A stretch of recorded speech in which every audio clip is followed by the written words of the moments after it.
Okay, so today we're going to be talking about books that don't really fit into my reading taste, but I love them anyway. But before we get into the list, a shout out to today's sponsor, Squarespace. From websites to online stores to marketing tools to analytics, Squarespace is an all-in-one platform that helps you to build your website and grow your business. But we'll talk more about them at the end of the video. So what's the purpose of this video? I don't really know. I've just been thinking about the fact that I have a really wide range in reading taste, right? I like a lot of genres. I like a lot of different types of books. But at the same time, there are certain genres that I've tried over and over again and am having such a hard time connecting with.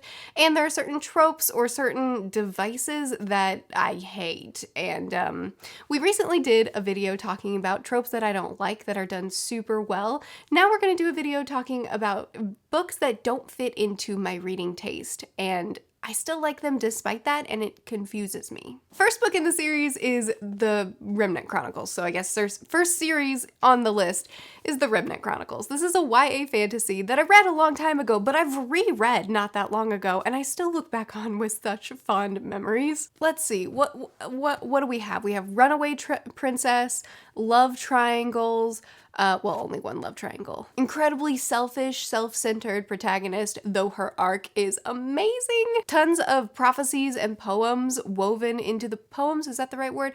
I think just prophecy and like text pulled from fictional text woven into this book, which I tend to not like that. A huge, massive focus on relationship dynamics and relationship drama as opposed to the driving plot throughout a lot of the series. I mean, it does so many things that don't work for me, and it's still a series that I love so much and actually really want to do a reread of soon. I think I really connected to these characters. I had a comment on one of my videos about love triangle. Well, when I was doing the video about tropes that I've seen done well, somebody brought up the Remnant Chronicles for a love triangle. I don't think that it belongs in the list because I still think that the ending of the love triangle was frustrating. Even though my ship won out, I don't like the way it was handled in the end, but it was one of the best love triangles I've seen done, at least. But I was really attached to the characters. I loved the driving story and the arc that this character goes through from book 1 to book 3, and the level of her strength. Oh my goodness, she is not a pick up a sword and beat out all the boys kind of protagonist. She's not a tough, strong, gruff, really rude, but we'll call it being a strong woman kind of character. She's a strong woman. She is strong in her character, strong in her beliefs, and strong in the sacrifices that she makes. She is phenomenal. And I remember reading book 3 for the first time and just being amazed at who she chooses to be and the sacrifices she chooses to make. And the ending of this book, of the War of Everything, not of this book, of book 3, frustrated me. There's so many things that this series did that is on my list of things that I don't like seeing done. I can't explain it. It doesn't make sense. I love it so much. Now let's talk about the Wayward Children series. I feel like that's fair to put on this list because, first of all, I didn't like the first book in the series. These are all short books, like 150 pages, I think. Didn't like it and didn't continue on with the series for a while. But then my friend read book 2, she loved it, I went ahead and read it, and I loved it too. This series doesn't fit on my list because I like it for the worlds. This is about portal worlds. This is a portal world fantasy. It's about these kids that find a doorway, step through it, Narnia-esque, and they enter into a world that they truly belong in. And then for one reason or another, they're knocked out of their world back into the real world, and they're just waiting for their doorway to open back up because that's truly where they belong. And each story explores another world, except for the first one. And I don't care about these characters very much, or what, I honestly, I can barely even tell you any of the characters' names or what their personal struggle is. I just care about these worlds. These worlds are so fantastical and they feel like a classic fairy tale, each one. It's they have these laws of either nonsense or logic, and it all just, I feel like I'm constantly in a different form of Alice in Wonderland or of Narnia or Peter Pan, just something like that that's just so perfectly odd. And I read these little short books for the world. And I don't care about the driving plot in any of them. I don't care about these characters hardly at all. The world is what gets me. And I don't know how to recommend these books because usually I'm the type of reader that I like plot, I like character, I like magic, I like world, I like all of these things to be comprehensive and strong, and not one is super weak but the other is super strong. That's usually a no-go for me. It's not for this series. I love it for this one isolated thing, and I can't even tell you if the other things are done well, because I don't care. Tunnel of Bones. I put this on the list mostly just because it's middle grade. I've been reading a lot more middle grade lately, trying to connect with some of you guys' favorites, because you guys have been sending me a lot of books, and you've been sending me a lot of your childhood favorites, and so I've been reading them, and I've not been connecting with them.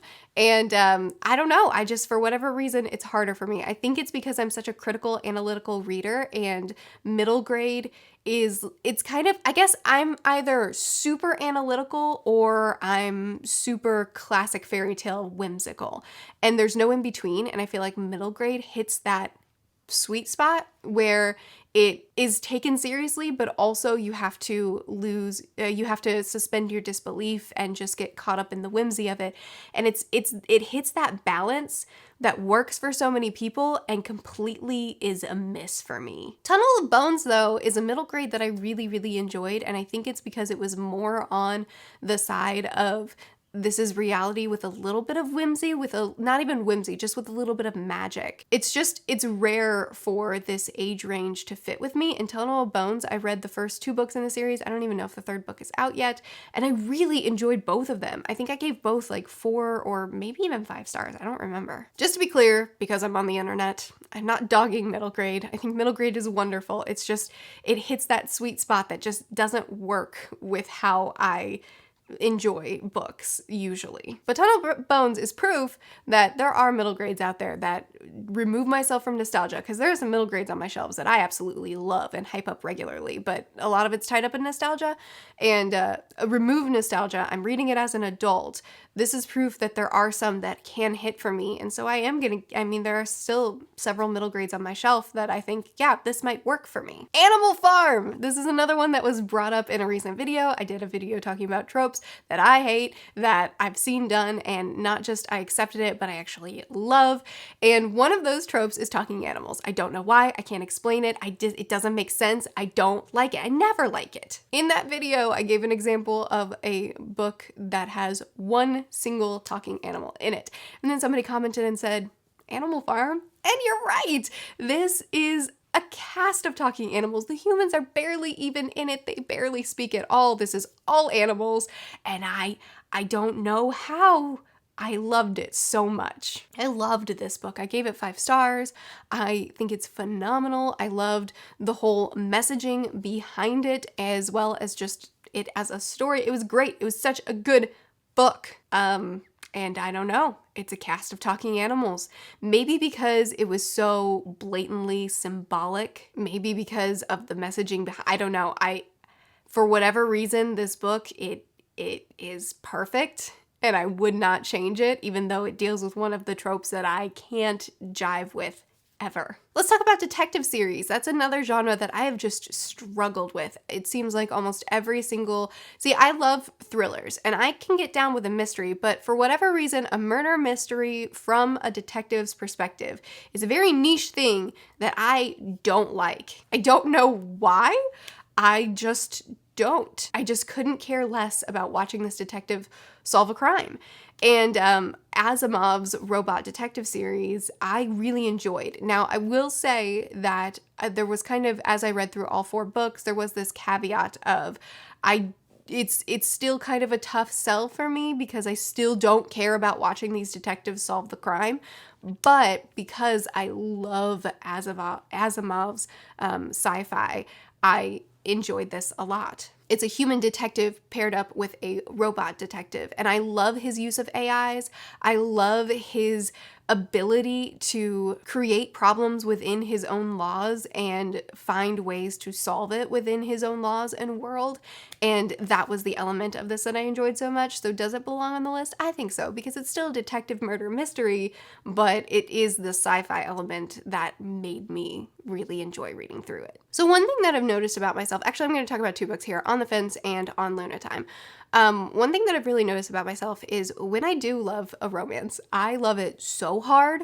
And so then I think I like romance. And when I'm in a romance mood, I pick up a romance and I don't ever like it. And it's hard for me to really understand what that means or what I'm supposed to do about that, because I want to read romance that I like, right? Because these two I love so ridiculously much. So I want more. I want to love more books like this in this genre, but for whatever reason, I have such a hard time with the romance genre, and I don't even know why. I don't even have cohesive thoughts on this one. I don't understand why, and I want to like more books in this genre. But I don't, so these don't fit my reading taste, but I wish they did. I think The First Law fits on this list, even though this is a series that I hype a lot. This is a series that I love so much and talk about regularly. I think it really fits here. And there are a few reasons why. One, I don't think I'm really into grim dark. I do like dark, gritty fantasy, but once it transitions over into grim dark, it tends to be too much for me. So the fact that I love The First Law as much as I do is surprising to me. Also, this is a story that basically doesn't contain a plot until halfway through book 2. And the plot is great, and it's incredibly satisfying, and I love it. However, as I said before, tend to be a reader that I like a balance. I like plot, I like characters, I like world building, I like magic, I like things to be well done across the board, which, I don't know, feels like a rude, anyway, if you focus on your characters, and this author focused very intentionally on his characters. This was not him just dropping the ball or doing poorly. He made a choice. And if you focus only on your characters or only on your plot, but your characters are really hollow, I may love the element that you did well, but the element that you didn't do well, it's gonna affect how I enjoy the book. The First Law is not that way. I think maybe partially because it's so clear that he's focusing on his characters intentionally and not focusing on the world building or the plot until later on intentionally, and maybe that's why it worked for me, or maybe it's just because this author's writing is so unbelievably phenomenal that I didn't care. I got swept away in what he was telling me. Either way, this series does not fit in my taste, and I love it so much. I think I'm gonna end this video on I Am Legend, which I don't really know if it fits here, but sure, let's put it here. There's a lot that this book does that should work for me. It makes sense that it works for me. It's an apocalyptic setting, a really, really smart protagonist that can get his way out of things, not by luck, but by really thinking things through and trying and failing and trying again. A really bleak world and bleak themes at the ending I enjoyed so much. There's so many things that this book did that it makes sense that I would like it.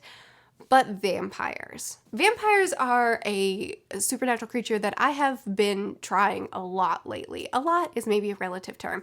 More lately. I've been in a vampire mood. I've read several vampire books and DNF'd almost all of them. I've focused primarily on classic vampires because modern vampires, I want the dark, the gritty, but I'm realizing that vampires' version of dark and gritty isn't for me because they're super rapey. And I don't like reading that over and over again. Even if it's just the act of bloodletting, it's still a very sexual act for vampires. And it's also still a very aggressive, non-consensual act. And I don't like reading it over and over again. I understand the appeal of this, but I've realized that it doesn't fit with what I like to read. So, I Am Legend. in case you don't know, because the movie turned it to zombies, the book is vampires. And it worked for me in this one. I'm not really sure why, it just did. So there you go, there is a list of books that don't actually fit my reading taste, but I still love them so much. Now on to the ad. We interrupt this programming for a very important message and warning. As you can see, there are planes overhead. Unidentified pilots are causing mayhem and destroying entire cities, wreaking devastation wherever they go. We have created a website that spreads information and allows people to be able to be informed of what's happening and know how to stay safe. Because it's a Squarespace website, we have the option for social sharing. So there is a configuratable sharing button that lets you be able to share our content to Facebook, Twitter, Reddit, Pinterest. You name it, you can share it. We also have email campaigns because Squarespace is an all-in-one platform that makes it easy to unify our brand voice from our homepage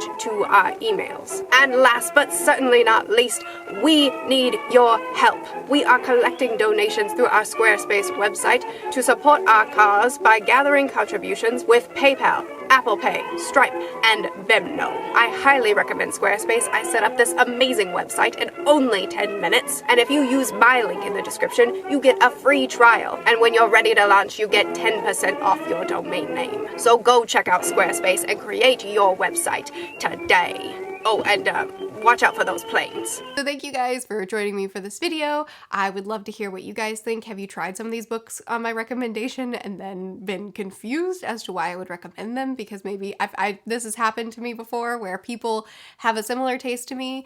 They read what I recommend and then they read some of these books and they're like, Murph, why do you like this? This didn't work like your recommendations tend to do. Are they books that you love? Are they books that you hate? What are your list of books that don't fit your reading taste? I post videos every Sunday, Tuesday, Thursday, and Saturday. I'll see you guys again soon. Bye.